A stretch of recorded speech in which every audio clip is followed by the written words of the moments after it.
Hey guys, നമ്മളൊക്കെ ഫോണിലെ data തീരുമ്പോഴത്തേക്കും നമ്മൾ എന്താ ചെയ്യുക, ഗാലറി പോയി ഒന്ന് പരതുമില്ലേ. ഞാനും അതുപോലെ ഇരുന്നപ്പോഴത്തേക്കും ഗാലറി പോയി ഒന്ന് പരതി ഇപ്പോൾ കണ്ട കുറച്ച് വീഡിയോസാണ് കേട്ടോ. അപ്പോൾ സംഭവം വേറൊന്നുമല്ല, ഇതൊക്കെ എൻ്റെ ഫോണിൽ തന്നെ ഉണ്ടായിരുന്നു. ഞാൻ എൻ്റെ ബർത്ത്ഡേയുടേതും വേറെ കുറേ വീഡിയോസൊക്കെ ഉണ്ടായിരുന്നു. അപ്പോൾ ഞാൻ ഇതൊന്നും എഡിറ്റ് ചെയ്തിട്ടില്ല എന്ന് അപ്പോഴാണ് ഞാൻ ചിന്തിച്ചത്.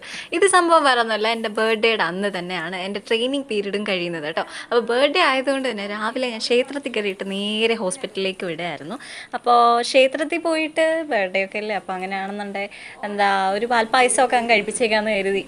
അങ്ങനെ പിന്നെ പാൽപ്പായസം കൊണ്ട് നേരെ ഫാർമസിയിലേക്ക് പോകാം കേട്ടോ. അപ്പോൾ കയറുമ്പോഴത്തേക്കും നമ്മൾ സൈൻ ഇടണമല്ലോ. അങ്ങനെ ഞാൻ സൈനൊക്കെ ഇട്ടിട്ട് പാൽപ്പായസം അകത്താക്കാനുള്ള പരിപാടിയിലേക്കാണ് അടുത്ത പോകുന്നത്. അപ്പോൾ എന്താ പറയുക, ഒരു കപ്പിൽ ഞാൻ പാൽപ്പായസം എടുത്തിട്ട് എല്ലാവർക്കും കൊടുത്തു. അതുപോലെ എന്തെങ്കിലും നല്ല നല്ല പ്രവൃത്തികൾ ചെയ്യണമല്ലോ എന്നും പറഞ്ഞിട്ട് ഒരു കപ്പ് എടുത്തിട്ട് പോയിട്ട് നമ്മുടെ ഫാർമസിയുടെ അവിടെ ഇരുന്നിട്ടുള്ള എല്ലാ ചെടികൾക്കും ഞാൻ വെള്ളം ഒഴിക്കാൻ നോക്കുകയാണ് ഗൈസ്. പക്ഷേ ഇൻഡോർ പ്ലാന്റ് ആയതുകൊണ്ട് തന്നെ ഞാൻ ഒഴിച്ച വെള്ളത്തിൻ്റെ എമൗണ്ട് കൂടി ആകെ നാശമായിട്ടുണ്ടായിരുന്നു. നോക്കിയപ്പോഴത്തേക്കും ആ ചെടി ഇരിക്കുന്നതിൻ്റെ ഒരു 2 മീറ്റർ അടുപ്പിച്ച് വള്ളംകളി നടത്താനുള്ള വെള്ളം അവിടെ ഉണ്ടായിരുന്നു കേട്ടോ.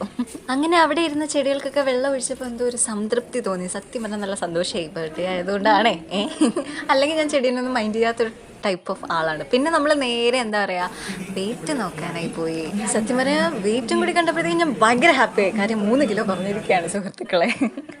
അങ്ങനെ ആ ഒരു ദിവസം പെട്ടെന്ന് തന്നെ തീർന്നു എന്ന് വേണം പറയാൻ. പിന്നെ അതിൻ്റെ ഇടയ്ക്ക് നമ്മൾ ചെറുതായിട്ടൊരു ട്രീറ്റൊക്കെ കൊടുത്തു അവിടെയുള്ള എല്ലാ മാമിനും ഒക്കെ. അപ്പോൾ ഇറങ്ങാറായപ്പോഴത്തേക്കും നമ്മൾ സൈൻ ഇട്ടിട്ടാണല്ലോ ഇറങ്ങുന്നത്. എൻ്റെ അവസാനത്തെ സൈനാണേ. അങ്ങനെ പിന്നെ സൈൻ ഇട്ടു. അങ്ങനെ ഇറങ്ങാൻ നോക്കിയപ്പോഴത്തേക്കുമാണ് അവിടെ ചർച്ച വേറൊന്നും അല്ല, കരയണോ വേണ്ടേ എന്നുള്ളതിൻ്റെ ചർച്ചയാണ് കേട്ടോ.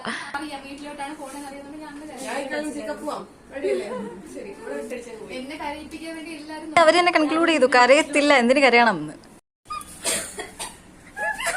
കറക്റ്റ് അത് തന്നെ കിട്ടിയിട്ടുണ്ട്. വേറെ ആർക്കും കരയാനുണ്ടോ? അയ്യോ ഉണ്ട് കേട്ടോ,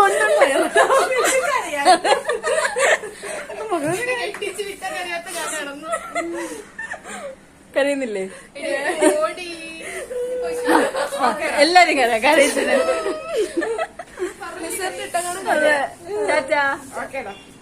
ടു ബി ഓണസ്റ്റ്, ഞാൻ പ്രതീക്ഷിച്ചിരുന്നേ ഇല്ല. വെറും 3 മാസത്തിൻ്റെ ആ ഒരു പരിചയത്തിന് പുറത്ത് ഇത്രയും വിഷമാവുമെന്നൊന്നും ഞാൻ കരുതിയിരുന്നേ ഇല്ല. സത്യം പറഞ്ഞാൽ ഒരു പോയിന്റിൽ അവർ കരഞ്ഞപ്പോഴത്തേക്കും വിഷമമായി. അതിനേക്കാളേറെ എനിക്കെന്തോ ഒരു സന്തോഷം തോന്നി. കാര്യം അത്രയും നമ്മൾ കണക്റ്റഡ് ആയതുകൊണ്ടാണ് അവർക്ക് ആ വിഷമം ഉണ്ടായത്. ഞാൻ പോകാൻ നേരം അപ്പോൾ എനിക്ക് ഭയങ്കര സന്തോഷം തോന്നി. നമ്മുടെ ആ ഗ്രൂപ്പിൽ ഒരാളും കൂടെ മിസ് ചെയ്യുന്നുണ്ട്, നെസ്സി ചേച്ചി കേട്ടോ. അങ്ങനെ 3 മാസത്തെ ട്രെയിനിങ് പീരീഡ് നമ്മൾ ഏകദേശം ഒരു 5 മാസം എടുത്താണ് കംപ്ലീറ്റ് ചെയ്തത്. എന്നിരുന്നാലും ഭയങ്കര രസമുള്ളൊരു പീരീഡായിരുന്നു.